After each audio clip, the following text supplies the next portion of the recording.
Dans l'épisode précédent, nous terminions nos visites en Bulgarie par sa capitale et le parc national du Rila où nous avions été surpris par le rituel d'une secte. Nous, c'est Marine et Valentin, deux Belges qui se rencontrent lors d'un voyage au Canada. Nous avons exploré le continent nord-américain dans une voiture familiale pendant 1 an et demi. Aujourd'hui, nous voici sur les routes européennes avec Balavan, un jumper L3 H2 aménagé par nos soins. C'est parti pour la Balaventure. Et nous voici pour ce nouvel épisode dans un nouveau pays, la Macédoine du Nord. C'est l'heure de l'apéro. On a des compagnons.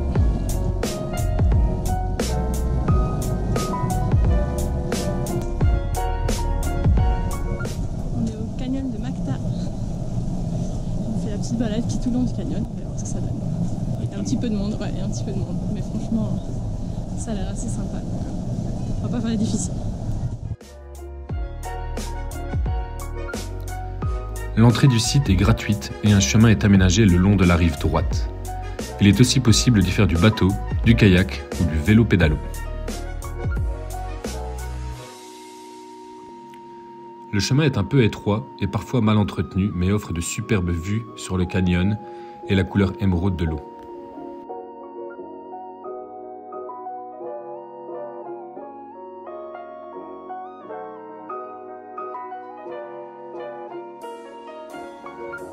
À force d'avancer, il n'y a presque personne sur le sentier. Et malgré la chaleur en cette fin août, on apprécie la verdure et l'ombre sur le chemin.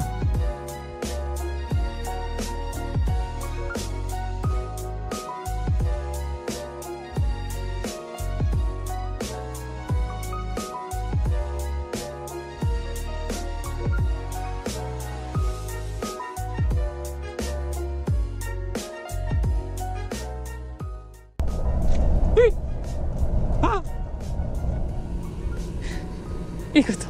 C'est de l'écho. Écho. Écho. Oh.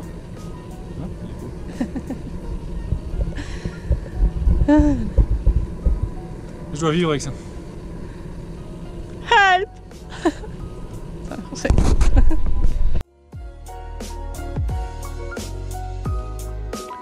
On a vraiment apprécié la balade dans ce canyon, mais un petit conseil, ne faites pas comme nous et le découvrir en fin d'après-midi, car le soleil est déjà un peu trop bas et le canyon est dans l'ombre.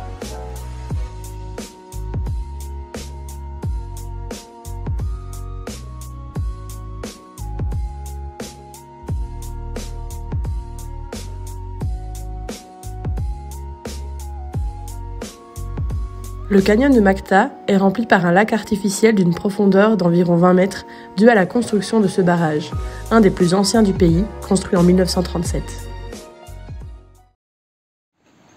Alors, qu'est-ce que tu nous as ramené là? On n'a plus d'alcool. On est à court de bière. C'était la crise. Du coup, il y a un petit resto en haut. J'ai été demandé, mais bon, le gars ne parlait pas super bien anglais, s'il n'y avait pas des bières ou du vin. Il y avait des bières, mais Marine préférait du vin. Du coup, il m'a dit petite bouteille ou grande bouteille. J'étais plus chaud pour une grosse bouteille, mais je savais pas trop. Il m'a donné le menu, la moins chère était à 800, donc c'est-à-dire 800 c'est 12-13 euros, donc c'était déjà un bon prix, donc j'étais déjà un peu... Donc je lui ai dit bah celle-là. Le gars a pris un escabelle, il a été en haut de son armoire, il a été choper une bouteille toute poussiéreuse, il a passé en dessous, en dessous du robinet, il était tout content, donc là je me suis dit putain je me suis fait niquer sûr.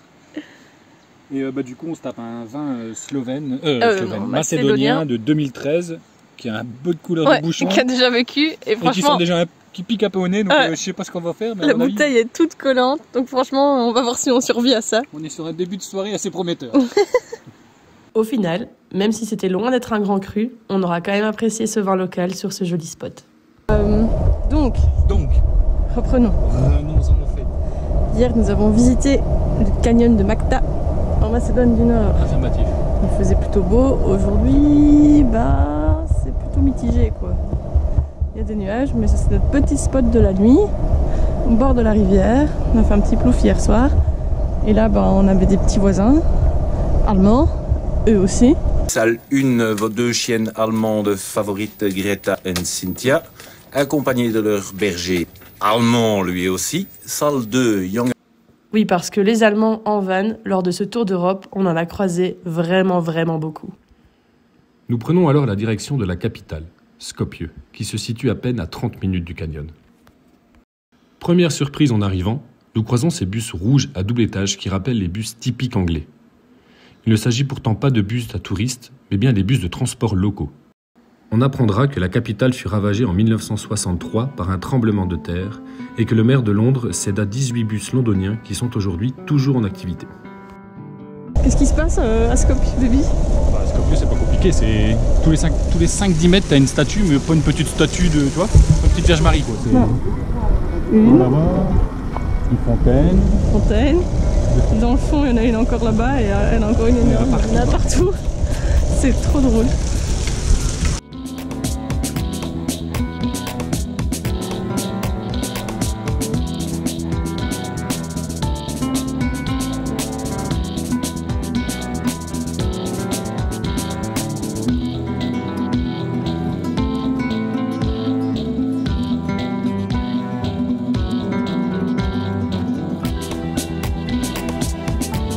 La ville est vraiment surprenante.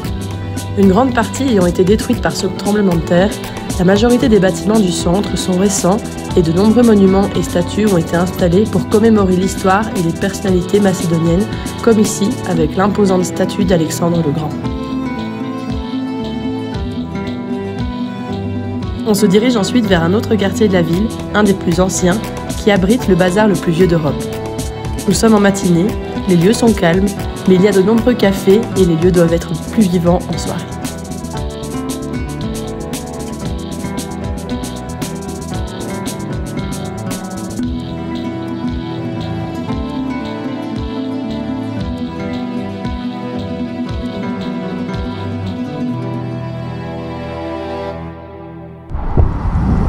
T'as chaud?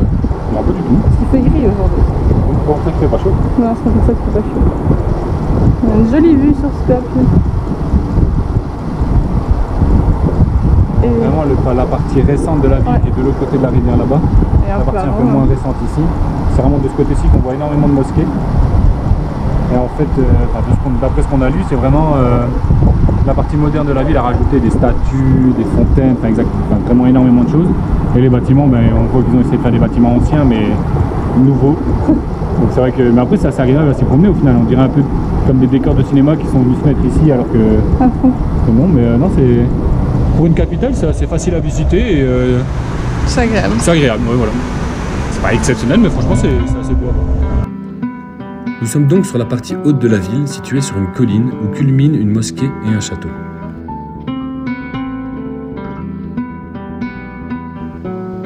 On rentre dans la mosquée et on aime se replonger dans cette atmosphère qui nous rappelle notre passage en Turquie dans cette ambiance chaleureuse et bienveillante.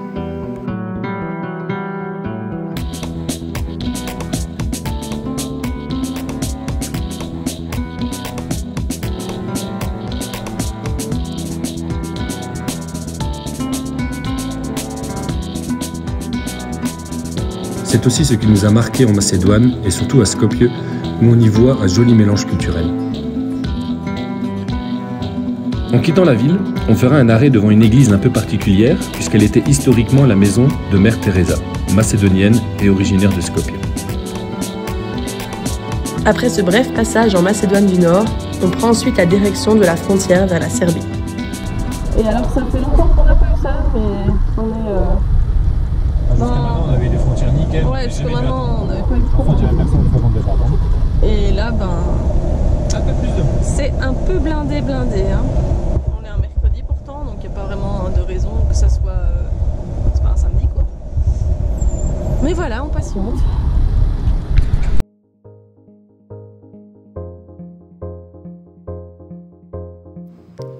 Au bout de 2 bonnes heures d'attente, nous voici enfin en Serbie. Nous sommes en fin de journée et on se trouvera un joli spot au bord d'un lac avant de nous rendre le lendemain au monastère de Manasija.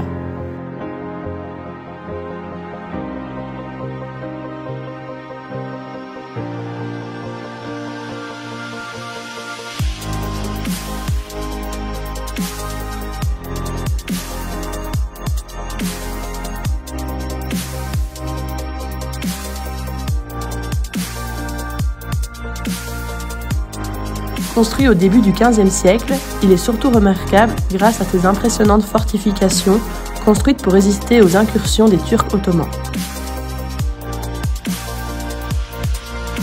Le monastère est toujours en activité et a notamment été un important centre culturel serbe.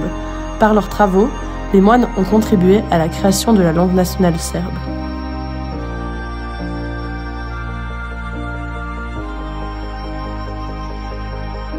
On continue ainsi notre route vers un second arrêt à seulement 30 minutes de là. Mais les routes en Serbie sont loin d'être en bon état et nous réserverons une drôle de surprise. À la suite d'inondations, le pont a été partiellement détruit. Un panneau indique que l'on peut emprunter à nos risques et périls, mais ne pas le prendre signifie qu'on doit refaire un détour de 60 km. Alors, on se lance.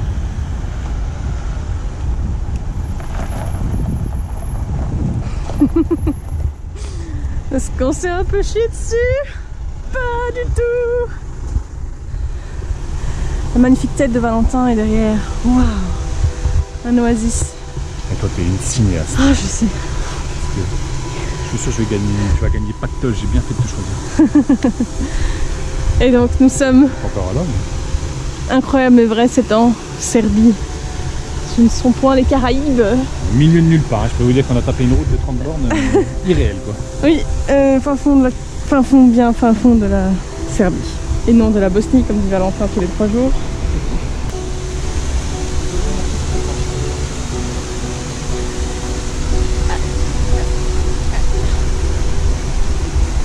Et je te déniche des trucs moi, car ça, et là ça sort de la grotte, c'est magnifique.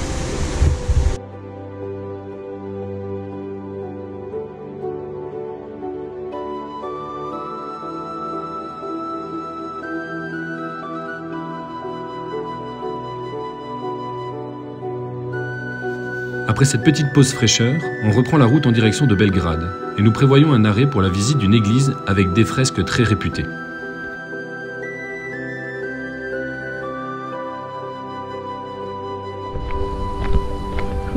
Ouais, retour à la case départ. On vient d'aller voir une église où à l'intérieur c'est des mosaïques de fous. On rentre, la femme elle fait excusez-moi votre ticket. Ticket de quoi? Il faut payer 4 balles par personne pour entrer dans une église. C'est un truc qui déjà au Portugal ça nous avait choqué. Là depuis qu'on est en Bulgarie aussi. Surtout maintenant qu'on vient de la Turquie où chaque mosquée on pouvait rentrer dedans, c'était gratuit. Les unes toutes super belles. C'était gratuit, tu pouvais rentrer au moment de la prière, etc. Dans les églises c'est la messe, tu peux pas rentrer. Tu peux pas faire de photos dans les églises orthodoxes en Bulgarie, etc. Enfin, et après on vient critiquer l'islam, bah, putain franchement. Bon, ben on arrive à Belgrade sous la pluie. Avec comme d'habitude dans la banlieue, des buildings pas très beaux, pas très accueillants. Et puis comme souvent dans les capitales, on arrive pile poil à 6 h, la bonne heure, et donc ça bouchonne. Une affiche publicitaire pour...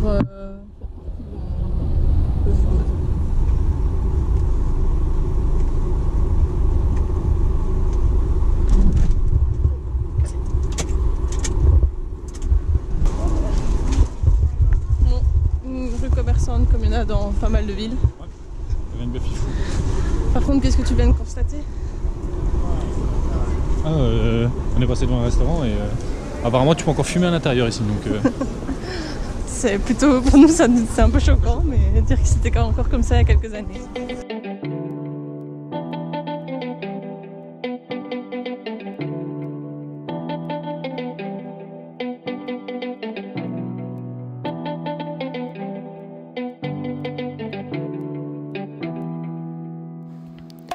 On baladera dans les rues du centre, où on retrouve quelques jolies terrasses et des rues plutôt vivantes. Malgré tout, on ne sera pas vraiment charmé par la ville de Belgrade, qu'on trouvera plutôt maussade et un peu triste, même si le mauvais temps a forcément un impact sur notre ressenti. Bon, on est à Belgrade et il fait pas très beau aujourd'hui. comme depuis le début en Serbie. Depuis qu'on est arrivé en Serbie, on n'a pas trop de chance avec la météo. Et donc on a été faire le musée de la Yougoslavie, qui était surtout dédié à Tito. On a vu la tombe de Tito, c'était assez intéressant. Ouais, moi je m'attendais à un musée sur l'histoire de la guerre de Yougoslavie, mais en fait non, ils expliquent l'histoire de la Yougoslavie, donc après la formation, après-guerre et tout. Mais ouais, c'était intéressant, il y a plein de choses qu'on ne savait pas. Petit Tito, il était bien vu. Hein. Ouais. Une paire de cadeaux là, dans le musée. Sale. Pas dégueulasse. Il y avait beaucoup de cadeaux, ouais.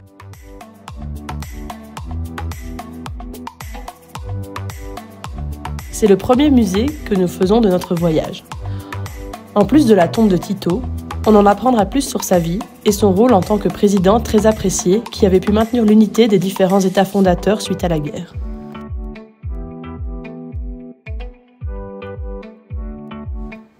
On y voit beaucoup de photographies historiques, dont celle de la population qui lui rend hommage lors de son décès en 1980.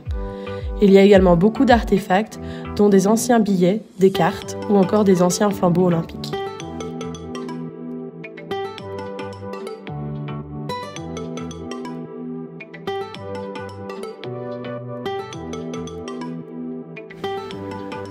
Il était temps de quitter Belgrade et la Serbie, mais pas sans un dernier arrêt à l'église Saint-Sava. Détruite lors de la guerre, c'est sous la volonté de Tito que sa reconstruction a vu le jour, mais le chantier n'a repris qu'en 2001 pour s'achever en 2021.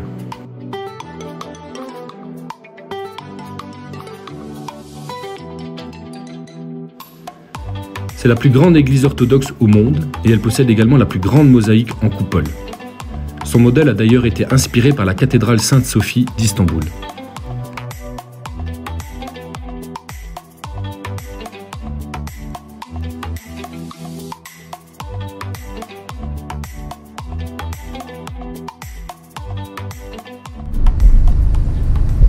Santé. Une rare vidéo où je bois de l'eau. Comme quoi ça arrive. Que se passe-t-il ? Deuxième frontière en 2 jours, en 3 jours. Niveau monde, c'est exponentiel, donc c'est parfait. C'est ça.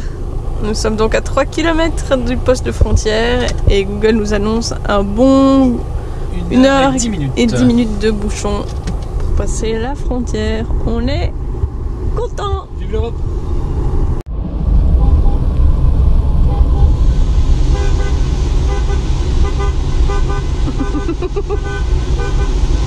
Quand ça fait maintenant plus de 3 heures que tu es bloqué entre la frontière, entre la Serbie et la Croatie. Donc les gens deviennent fous. Les camions klaxonnent à tout va, les gens aussi. En fait, tu as 5 filles pour la Serbie et apparemment pour la Croatie, tu en as plus que 2. Donc c'est un carnage incroyable. Ouais, les gens deviennent fous, franchement. 3 heures qu'on est là. Patience. Allez, allez, allez, on y est presque, on y est presque. C'est bientôt son anniversaire. Paf! Et voilà! Pauvre petit Balavan, on t'en a déjà fait voir. Hein. Espérons que les 100 prochains 1000 seront mieux. Ou encore mieux. Toujours. Tes impressions? Ah, je suis hallucinée. C'est dur, hein? Ah, c'est fou. Mais surtout, les prochains, ça va être quelque chose quand même. 300 000 après, c'est quand même... Ah. En tout cas, Balavan aura vu du pays autant que nous et nous aura permis de découvrir de magnifiques endroits. On continue notre remontée vers la Belgique et traversons la Croatie et la Slovénie sans nous y arrêter en nous promettant d'y revenir plus tard. Puis, nous arrivons en Italie. Et il nous reste un dernier arrêt que Marine ne veut pas manquer. Venise.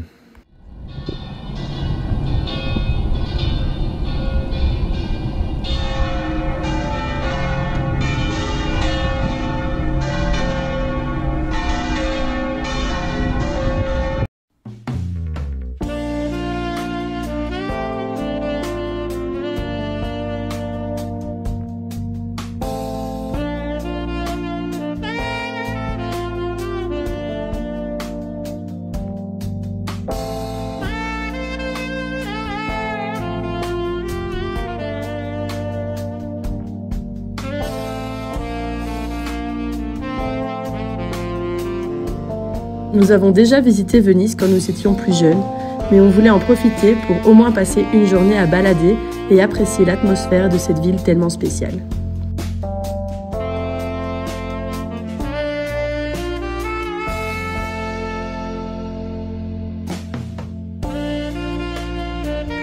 Nous sommes fin août et le tourisme international n'a pas encore repris. On réalise la chance que nous avons d'apprécier la ville sans trop de monde alors qu'elle est habituellement sous le flot de touristes.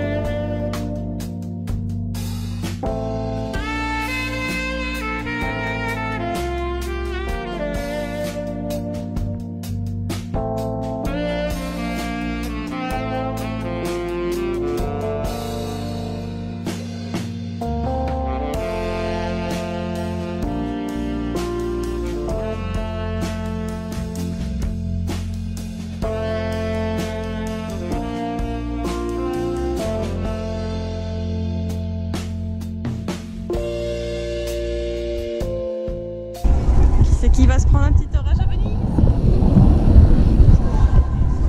Heureusement qu'il n'y avait pas de risque de pluie. Et ben c'est raté. 30 degrés qu'elle m'avait dit.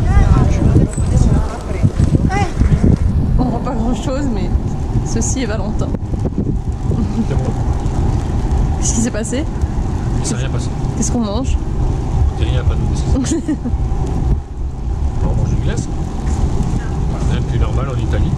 Là, Alors... le problème, c'est que l'Italien qui était avant nous a commandé une barquette. Et là, j'ai dit tiens, une barquette. Mais pourquoi achète-t-il une barquette? Ouais, On a vu que 2 coupes de 2 boules, ça faisait 5,60 €. Et une barquette de 325 grammes faisait 6 €. Et c'était 2 boules, on pouvait choisir 4 goûts et c'était 2 boules de chaque goût. Ce qui faisait 8 boules au lieu de 4 boules. Donc en gros, pour le même prix, on doublait la le nombre mise de boules. On a dit banco. Oh bah on se mange, hein. Juste assez pour deux quoi. Enfin on est juste assez pour Valentin mais il est obligé de partager. Voilà.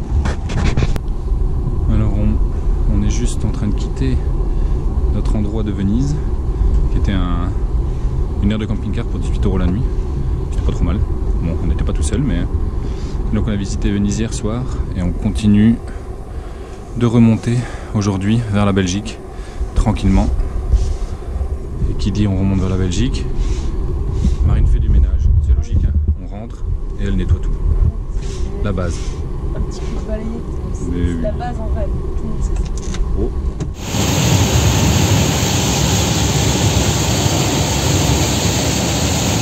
On voit qu'on remonte dans notre beau pays. Ouais. On a déjà la météo. Quel bonheur! Dire qu'on se plaignait de la chaleur. Bon, mais finalement, c'était pas trop mal. Laissez-moi retourner en Turquie. Oui, on n'a plus l'habitude de la pluie. Mettre un pantalon et un pull ce matin. Ah, on est tous les deux en pantalon, on est sous le choc. Et nous voici donc rentrés en Belgique. Dans la prochaine vidéo, on conclura ce premier tour d'Europe en vous présentant un petit bilan regroupant nos dépenses, nos coups de cœur par pays et nos conseils si vous envisagez un voyage en van. En attendant, n'hésitez pas à liker et vous abonner. À bientôt!